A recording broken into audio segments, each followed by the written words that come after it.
Hej Ole. Hej. Kom lige herover. Ja. Nu vil jeg tage dig med på en rigtig spændende tur her rundt om Teglværksøerne ved Kent. Jeg er naturvejleder. Jeg skal fortælle dig om alt det spændende, du kan opleve her i juni måned. Lige her, hvor vi står, faktisk ved kanten af Teglværksøerne. Det ser meget mudret ud. Der skal jeg godt nok passe en lille smule på, for det er godt nok ler her.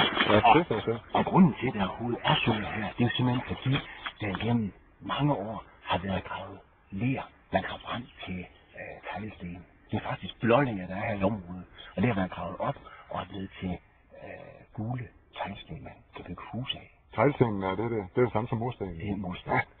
Og lige herovre på den anden side af vejen, der har vi jo faktisk Danmarks største teglværk, Gandrup Teglværk, hvor man brænder i millioner af teglsten hver eneste år. Der laver man murstenen over på.